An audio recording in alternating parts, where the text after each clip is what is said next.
Assalamualaikum warahmatullahi wabarakatuh. Baik teman-teman, sebelum kita mulai belajar, kita berdoa bersama-sama ya.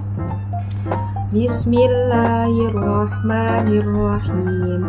Raditu billahi robba wa bil islami dina wa bi muhammadin nabiyya wa rasula rabbi zidni ilma warzuqni fahma amin ya rabbal alamin. Alhamdulillah kita masih diberi kesempatan untuk bertemu kembali, dan semoga teman-teman yang berhalangan hadir bisa bergabung kembali di minggu yang akan datang. Oke, ketika ibu tanya bagaimana kabarnya, kalian bisa menjawab Alhamdulillah, luar biasa, Allahu Akbar. Kita ulangi bersama-sama ya. Gimana kabarnya hari ini? Alhamdulillah, luar biasa, Allahu Akbar. Oke, kali ini kita akan membahas tentang atau lebih tepatnya mengenal antara benda mati dan benda hidup. Nah, sebelumnya apakah ada yang tahu apa sih benda hidup dan benda tak hidup? Oke, karena masih banyak yang belum tahu, kita akan membahasnya bersama-sama ya untuk mengetahui apa sih benda hidup dan benda tak hidup. Saksikan video ini ya.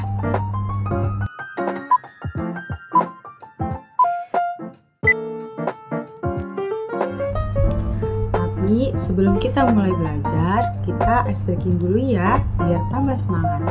Oke. Kalau gitu, kita mulai dengan ice breaking dengan tepuk semangat. Ikuti ibu ya, ketika ibu bilang tepuk semangat, kalian bisa menjawab tepuk semangat. Semangat. Oke, bisa kita ulangi bersama-sama. Tepuk semangat.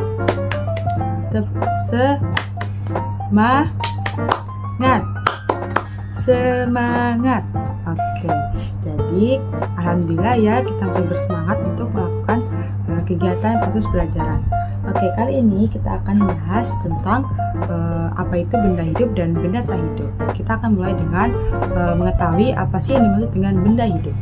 Benda hidup atau bisa kita sebut sebagai dengan makhluk hidup, yaitu jika diartikan berarti makhluk yang dapat bernafas, makhluk yang bisa bergerak, makhluk yang bisa berkembang biakan, makhluk yang bisa melalui pertumbuhan, dan manusia dengan hidup yang dengan makanan dan air.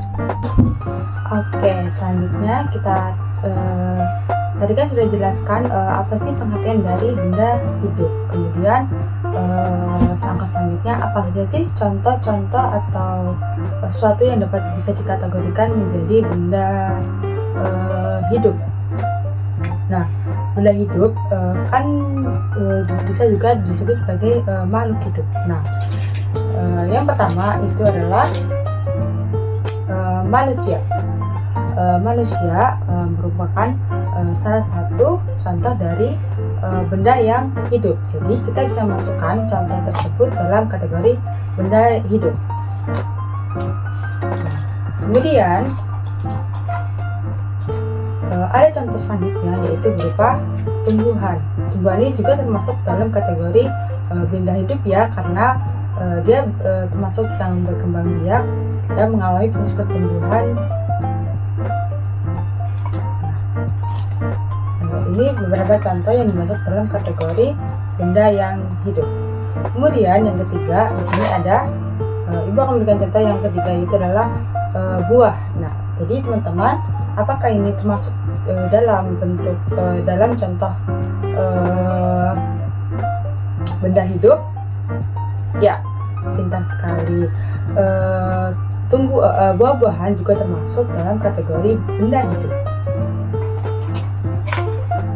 Kemudian yang ketiga yaitu adalah ini. Jadi apakah kupu-kupu ini juga termasuk dalam kategori benda hidup? Jawabannya iya, karena dia termasuk hewan ya, binatang, dan hidup. Mereka melalui proses yang namanya pertumbuhan, mengalami proses perkembangbiakan, bergantung pada makanan dan air. Kemudian di sini ada bunga juga termasuk ya dalam kategori benda yang hidup. Nah, di sini semua adalah salah satu ada 5 contoh yang masuk dalam kategori benda hidup, dan masih banyak lain lagi yang masih dalam kategori makhluk hidup. Ya, tumbuh-tumbuhan bisa, binatang, buah-buahan, sayur-sayuran, pokoknya yang mengalami dalam proses perkembangbiakan dan pertumbuhan. Nah, ini adalah termasuk contoh yang benda hidup. Kemudian bagaimana dengan benda tak hidup? Benda hidup adalah bisa kita sebut sebagai benda yang mati. Berarti benda tersebut tidak mengalami pernapasan, tidak bisa digerakkan, tidak bisa berkembang biak, tidak mengandalkan makanan ataupun air untuk bertahan hidup. Jadi kebalikan dari benda mati. Kemudian benda mati itu apa? Nah, di sini ada contoh, yaitu mobil. Mobil ini termasuk dalam kategori benda mati karena ya bisa digerakkan ketika ada manusia yang menggerakkan mobil tersebut. Jadi ini dimaksud dengan benda mati. Kemudian di sini ada contoh bola. Apakah contoh bola ini termasuk dalam kategori benda mati? Iya, karena bola ini bisa menggelinding ataupun bisa terjang jauh karena digerakkan juga oleh manusia. Nah, kemudian yang ketiga adalah contoh papan tulis. Nah, papan tulis ini juga termasuk dalam kategori benda mati. Ataupun dalam sekeliling kita ini juga kalian bisa menemukan benda-benda lain ya selain papan tulis. Nah, kemudian yang terakhir adalah buku. Nah, buku juga termasuk benda mati ya, karena benda ini tidak dapat bernafas juga kan. Jadi pokoknya secara kategori keseluruhan benda mati itu dia bisa digerakkan. Benda mati kalau dapat simpulkan kalau misalnya benda hidup itu adalah benda yang bisa bergerak, bernafas, berkembang biak, melalui proses pertumbuhan.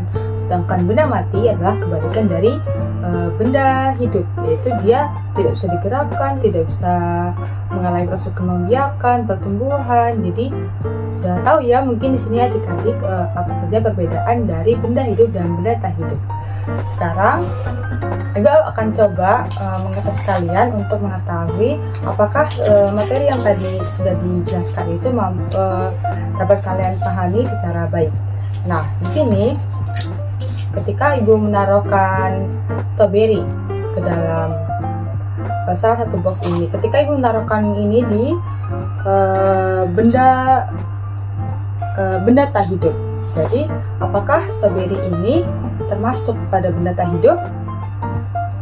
Bukan, pintar sekali. Bukan ya, tapi yang benar adalah stroberi masuk dalam kategori benda hidup. Ya, pada benda hidup. Kemudian, pintar ya semuanya. Oke, selanjutnya buku. Ketika Ibu mempunyai buku, ketika Ibu masukkan buku ini dalam kategori benda hidup, benar atau salah? Salah, pintar. Jadi yang betul dimasukkan kemana buku ini? Ya, buku tulis dimasukkan kepada benda yang tak hidup. Baik, sepertinya semuanya sudah paham ya apa sih yang dimaksud pengkategorian, mana yang bisa membedakan mana benda hidup dan mana benda yang tak hidup. Oke. Terima kasih telah menonton video ini. Semoga apa yang telah disampaikan dapat membantu kalian dan bermanfaat. Cukup sekian dari saya. Wabillahi taufiq wal hidayah. Wassalamualaikum warahmatullahi wabarakatuh.